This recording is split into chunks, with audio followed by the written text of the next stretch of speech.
పుష్ప తర్వాత mega power star Ram Charan నటిస్తున్న most awaited movie game changer. ఈ సినిమాను స్టార్ డైరెక్టర్ శంకర్ ఎంతో ప్రతిష్టాత్మకంగా తెరకెక్కిస్తుండగా star producer Dil Raju grand గా నిర్మిస్తున్నాడు. తండ్రి కొడుకులుగా చరణ్ డ్యూయల్ రోల్లో నటిస్తున్న ఈ సినిమాలో బాలీవుడ్ బ్యూటీ కియారా అద్వానీ, తెలుగు బ్యూటీ అంజలి హీరోయిన్లుగా నటిస్తున్నారు. అయితే ఈ సినిమా షూటింగ్ ఎప్పుడో మొదలైంది, కానీ ఇంకా పూర్తి కాలేదు. దర్శకుడు శంకర్ ఇండియన్ 2 షూటింగ్తో బిజీగా ఉండటం వల్ల ఈ సినిమా షూటింగ్ ఆలస్యమవుతూ వచ్చింది. ప్రస్తుతం గేమ్ చేంజర్ షూటింగ్ శరవేగంగా జరుగుతోంది. ఇటీవల రాజమండ్రి పరిసర ప్రాంతాలలో చిత్రీకరించిన చిత్ర యూనిట్ లేటెస్ట్ షెడ్యూల్ని వైజాగ్లో షూట్ చేస్తున్నారు. ఈ షెడ్యూల్తో రామ్ చరణ్ పోర్షన్ దాదాపుగా పూర్తవుతుందని సమాచారం.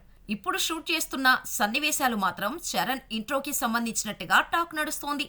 వాస్తవానికైతే ఎప్పుడో చరణ్ ఎంట్రీ షూటింగ్ కంప్లీట్ అయిందని అనుకున్నారు. కానీ ఇప్పుడు చరణ్ పై అదిరిపోయే ఇంట్రో సీన్స్ ని ఇప్పుడు తెరకెక్కిస్తున్నాడట శంకర్. ఇప్పటి వరకు ఎన్నో భారీ సీక్వెన్స్లు పూర్తి చేసిన శంకర్ ఫైనల్ గా చరణ్ ఎంట్రీ సీన్ తో ముగిస్తున్నట్టుగా తెలుస్తోంది. దీంతో ఈ సీక్వెన్స్ ఎలా ఉంటుందా అనేది ఆసక్తికరంగా మారింది. ఇదిలా ఉంటే గేమ్ చేంజర్ లో చరణ్ షూటింగ్ పార్ట్ పూర్తవగానే ఫ్యామిలీతో వెకేషన్ కు వెళ్లనున్నట్టు సమాచారం.